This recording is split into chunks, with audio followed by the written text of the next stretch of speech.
সালামু আলাইকুম। রাষ্ট্র ক্ষমতা গ্রহণ করেছেন গণে গণে প্রায় ৬ মাস। আভ্যন্তরীণ অনেক বিশৃঙ্খলা আছে। দেশের দ্রব্যমূল্যের দাম ঊর্ধ্বগতি, তারপর নতুন করে ভ্যাট ট্যাক্স চাপানো হয়েছে, আর মানুষ কর্মসংস্থানহীন হচ্ছে অনেক জায়গায়। যেহেতু বিভিন্ন বড় বড় কোম্পানিগুলো আওয়ামী লীগের অধীনে ছিল, তো তাদের এমপিরা বা যারা ওনার আছেন রাজনৈতিক কানেক্টিভিটির কারণে অনেকে দেশ ছাড়া, অনেকে জেলে আছেন, আর সেই জায়গায় একটা আভ্যন্তরীণ যথেষ্ট বিশৃঙ্খলা আছে এই ইউনূস সরকারের। তবে এর বাহিরে কিছু কাজ করছেন ইন্টারন্যাশনাল লেভেলে।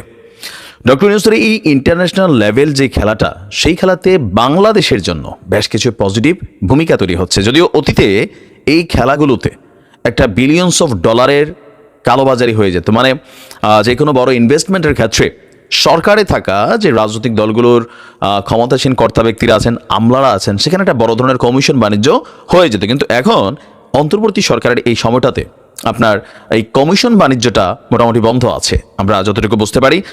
তো আপনার বাংলাদেশের অর্থনীতির চাকাকে আরও সচল করতে এবার জায়ান্ট কোম্পানি, বা আমরা যদি বলি যে মধ্যপ্রাচ্য আরব রাষ্ট্রগুলোর মধ্যে খুবই জায়ান্ট একটা দেশ হচ্ছে দুবাই বা আবুধাবি। সেই আবুধাবি থেকে একটা বড় ধরনের সুসংবাদ নিয়ে এসেছে ডক্টর ইউনূস।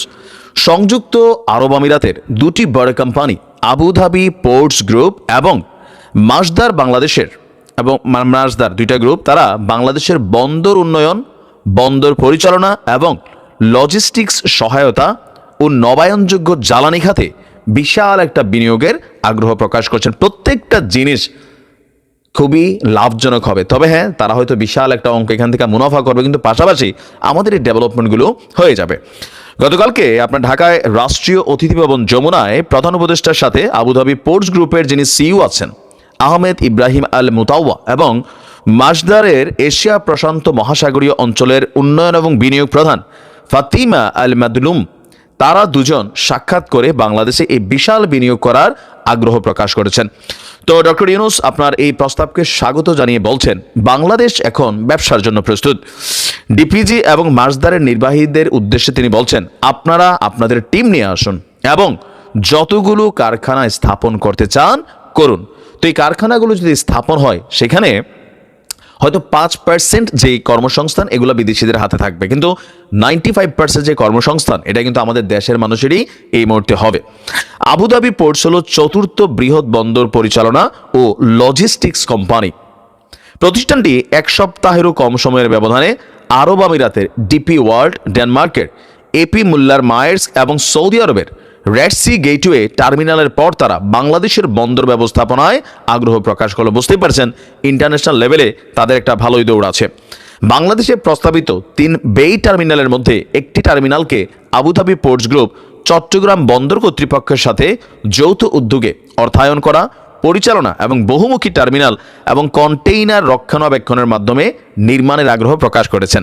প্রতিষ্ঠানটির সিইও তিনি বাংলাদেশের সরকার প্রধানকে ধন্যবাদ দিয়ে তিনি আশা প্রকাশ করেছেন যে তাদের বিনিয়োগ বাংলাদেশের বন্দরগুলোতে জাহাজ চলাচল বৃদ্ধি করতে সহায়ক হবে। এবং জ্বালানির ইস্যু, এটা বাংলাদেশের জন্য অলওয়েজ একটা ফ্যাক্ট।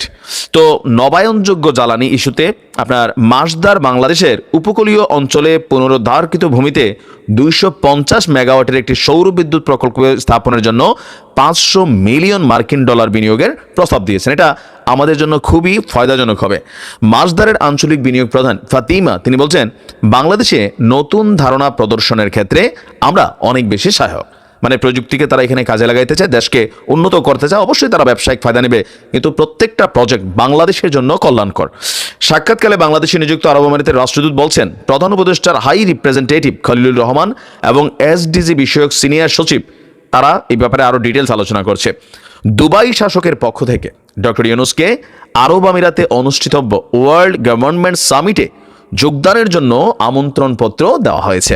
তো সবকিছু মিলিয়ে ইউনূস সরকারের অনেক ব্যর্থতা থাকতে পারে, তবে আভ্যন্তরীণ শৃঙ্খলাটাকে আনার জন্য সেনাবাহিনীকে আরও একটু শক্তিশালী হওয়া দরকার, পুলিশকেও আর একটু শক্তিশালী হওয়া দরকার।